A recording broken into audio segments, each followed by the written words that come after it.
Boa tarde, pessoal. Sou o Denis, sou o coordenador de links patrocinados lá na DP6.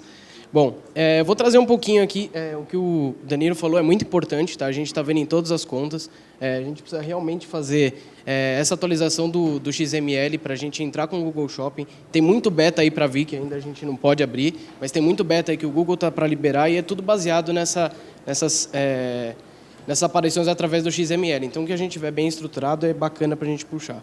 Bom, eu vou entrar um pouquinho aqui no que a gente já pode fazer efetivamente agora. Todo mundo pode entrar na conta depois e já pode efetuar essas alterações. Então, na verdade, aqui é só falando um pouquinho que as campanhas de links elas já são segmentadas por natureza, né? Porque a gente já realmente oferece o que a pessoa está buscando. Mas a gente ainda consegue segmentar bem mais ainda. Vamos lá, algumas coisas básicas aí que muita gente a gente vê que não faz, que são as segmentações geográficas. Então, a partir dessas segmentações, a campanha por default, no AdWords, ela entra para o Brasil inteiro, mas a gente precisa estar bem alinhado com a nossa estratégia, o que a gente fala para cada público diferente. Tem até uma história não é verídico, isso eu só não me lembro da onde vem, mas é uma campanha de lanchonete que foi aberta para o Brasil inteiro e não puxava anúncio na região de Porto Alegre. Por quê? A campanha foi feita aqui em São Paulo e lá em Porto Alegre ninguém sabe o que é lanchonete, lá chama lancheria. Então é legal a gente ter essa estratégia bem alinhada mesmo geograficamente, porque as pessoas falam diferente, se comunicam diferente. Tá? Aqui é um exemplo que a gente analisa assim, a partir do momento quando você está rodando a conta Brasil inteiro, você precisa começar a otimização. Então aqui é um exemplo básico, aí a gente tem o volume por... a gente tem volume, então a gente analisa um ROI, bounce, todas as métricas relacionadas, tá? Então aqui, por exemplo, a gente tem aí São Paulo, óbvio, como maior conversão, porque era daqui. Santo André aí com o segundo maior número de conversões, Curitiba com o terceiro maior. Mas olha o percentual de visitas que eu tenho de Curitiba, é quase 10% aí do meu total, com comparação de 1% em Santo André, 1,8% em Osasco e 1% no Rio de Janeiro. Então, por que a gente não estava dando resultado em Curitiba? Né? Então, aí realmente é você segmentar a tua campanha, né? Você realocar uma verba para isso, você separa, tira essa cidade e vamos ver o que está acontecendo nessa cidade. A minha comunicação está diferente, se eu sou um e-commerce, por que o meu frete lá está muito caro? Então, a gente precisa entender e aí alinhar essa comunicação para a gente, e aí a gente vê o ganho aí naturalmente. Tá? Uma outra segmentação simples aí, são segmentações por horário e dias da semana. Essa aqui eu trouxe bem básica, mas a gente consegue até aumento de bidding em determinados horários, a gente consegue fazer bastante coisa segmentando por essas duas, tanto por horário e por dia de semana. Tá? Aqui é legal a gente entrar, o Laércio comentou muito de multi-channel, a gente precisa analisar muito as conversões de onde vem, tanto geograficamente quanto por horário ou dia de semana, a gente precisa realmente ver o que o link patrocinado traz indiretamente. Né? Não é simplesmente ver, não tivemos resultado, vamos cortar. Não é bem assim. A gente precisa ver quais são os horários que mais convertem, o que influencia. Então, a gente faz uma análise tendo o GA. Né? No GA, a gente pega todas as segmentações e a gente consegue fazer um cruzamento para ver o que interfere nas nossas campanhas. Tá? Aqui, por exemplo, a gente tem aí fazendo uma análise que, à primeira vista, parecia que o horário mais rentável aí era das 11 a 1h da tarde. Né? Então, aí você vê que a gente tinha o maior volume de receita, mas a gente viu que o ROI era no começo da manhã e no final da tarde. Né? Então, você não pode tomar uma decisão numa simples métrica. Né? Então, a gente precisa cruzar todas as métricas. Além da receita, que é importante, a gente precisa ver o ROI que a gente tem sobre isso. Tá? Tá, mas aí, essas coisas são simples, mas qual o ganho com essas otimizações? Aqui eu trouxe 2 exemplos práticos aí, que a gente viu na agência. Um é uma simples mudança estratégica aí, que a gente fez na geografia de um dos nossos clientes, um e-commerce. Só da gente redimensionar a verba para as cidades que mais convertiam e excluir as cidades que não tinham conversão, a gente cresceu 97% do ROI de um mês para o outro. Tá? Isso aí foi um fato. Um outro bem simples foi com alteração de horário. Na verdade, a gente fez uma análise. Esse aqui não é uma conversão direta, é um lead, mas mesmo assim, como é B2B o negócio, a gente viu que só pausando domingo a gente conseguiu ter uma redução de 78%. Por que só domingo e não sábado?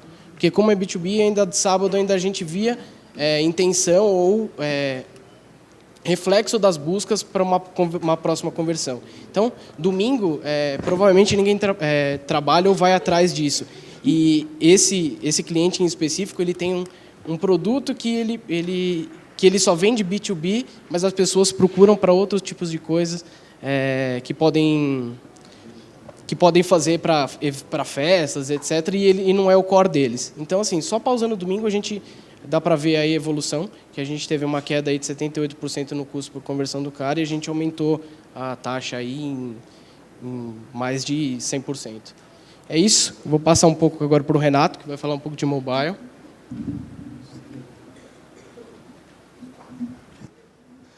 Boa noite, boa tarde, né? Sou o Renato, trabalho com Business Intelligence e Estratégias de Search na DP6. Vou falar um pouquinho da importância do mobile. Atualmente, 14% das pessoas no Brasil possuem smartphone. Do número total de linhas ativas, isso representa cerca de 10%. E também, de acordo com a pesquisa da Accenture, 78% das pessoas pretendem adquirir um smartphone em breve, num curto período de tempo. E com a entrada de aparelhos mais baratos que estão chegando no mercado agora no final do ano e começo de 2013, a tendência é que essa penetração aumente muito. Os volumes de buscas através de dispositivos móveis também cresceu bastante. Era cerca de 0,9% em 2006 e já está em 8%. E com isso a gente vai tentando convencer os clientes a investirem em uma plataforma mobile, em um site otimizado para mobile e tal. E a gente vem encontrando resistência. Então, e aí com um cliente que a gente conseguiu, nós tivemos um crescimento de 0,7 pontos percentuais na taxa de conversão, que era de cerca de 0,9, 0,8, foi para 1,4. Só diferenciando as estratégias de mobile das estratégias de search físico. E o que o usuário que busca por mobile procura? Ele geralmente procura facilitar o acesso dele ao conteúdo que ele procura. Então, para atender ele, a gente precisa oferecer conteúdo diferenciado. Então, a gente pode usar extensões de chamada, por exemplo, que quando a pessoa faz uma busca, por exemplo, pela loja Schutz, por exemplo, você tem aí o telefone que a pessoa pode clicar e ligar diretamente para a loja. Tem as extensões de local também, que a pessoa consegue, pesquisando por uma loja, a livraria Saraiva, por exemplo, encontrar as livrarias mais próximas e tal.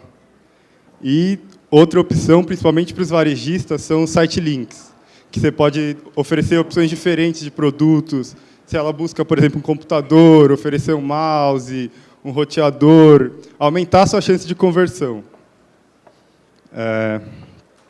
E, de acordo com uma pesquisa recente do Google, após as 18 horas, o volume de acesso via dispositivos móveis é muito maior do que o acesso via computador, que é maior no horário comercial, geralmente, exatamente para as pessoas estarem no trabalho, colégio, fazendo trabalho de lição de casa. E, com isso, o ideal seria alinhar estratégias como, por exemplo, a que o Denis comentou, de faixa horária, então, trabalhar com bids diferenciados para mobile após as 18, trabalhar com bid mais elevado para desktop antes das 18 horas.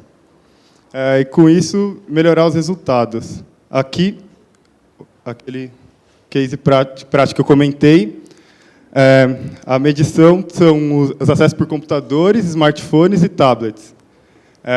A taxa de conversão de smartphones e tablets gerava próximo a 0,9 para smartphones e 1,2 para tablets. Quando o cliente lançou o site mobile em dezembro e nós separamos as campanhas, conseguimos ver essa melhora. A taxa de conversão de mobile chegou a 1,9 e a de smartphones foi para 1,4, mais ou menos. Então, baseado nisso, o ideal é sempre diferenciar, mais uma forma de segmentação além do horário e geográfico. Além disso, vou falar também de automações. Através da API do AdWords, você consegue automatizar alguns processos que acabam travando a criação de novas campanhas, travando as otimizações, acaba deixando de fazer muita coisa que poderia estar fazendo. E a API nada mais é do que uma biblioteca de funções da aplicação que você pode usar para mexer na aplicação através de aplicativos de terceiros. Então, no caso do AdWords mesmo, por exemplo, você pode usar aplicativo de bid management, atualizar anúncios dinamicamente, extrair relatórios com mais volume de dados. E quais as principais funções?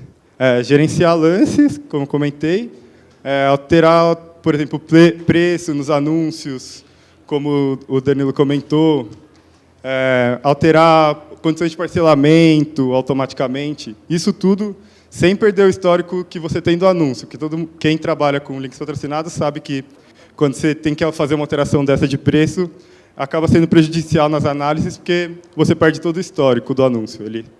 É como se ele fosse excluído e você criasse um novo. Além de perder a relevância também. Então, a API ajuda você a não perder esses dois pontos e manter as informações atualizadas. Com ela, dá para você controlar o estoque dos produtos também. Então, pausar e iniciar anúncios para produtos que estão fora de estoque, que estão com estoque baixo. Você consegue delimitar. A partir de tal estoque, tanto de estoque, eu não quero mais anunciar esse produto. E aí ele pausa. Quando voltar o estoque, ele ativa automaticamente o anúncio. Dá também para você extrair dados e combinar dados diferentes do que a própria interface do AdWords permite. E como funciona? Para você gerar essa integração, você precisaria de uma base dessas informações de alguma forma. E através de um XML similar ao do Google Shopping, mesmo que o Danilo comentou, você consegue dar as informações de parcelamento, preço, ID do produto, tudo necessário para atualizar os anúncios. Aí a API faz a ligação entre essa base e o AdWords para manter tudo atualizado. A vantagem. Você pode usar uma ferramenta de terceiros para gerenciar seus lances, manter as informações mais relevantes e evitar reclamações, porque muito caso, para quem trabalha com varejo, principalmente, já deve ter pego casos de reclamações no Procon até, ou e-mails e ligações, reclamando que o anúncio mostrava um preço e chegou na loja era outro preço para o produto. Então, com a API, você consegue evitar esse tipo de coisa. Manter o histórico e a relevância, que comentei, e pausar com a grupo de anúncio que hora programada também. Você consegue ter, se você tem promoções programadas já, você não precisa de alguém para subir a campanha meia-noite para o produto. Você consegue programar por hora, subir a partir daquela hora a campanha. E com isso, você melhora muito sua taxa de conversão, deixa de insatisfazer um usuário que chega no seu site e encontra informações díspares do que você anunciou, e consegue melhorar bastante o ROI mesmo e o resultado das campanhas. Basicamente é isso.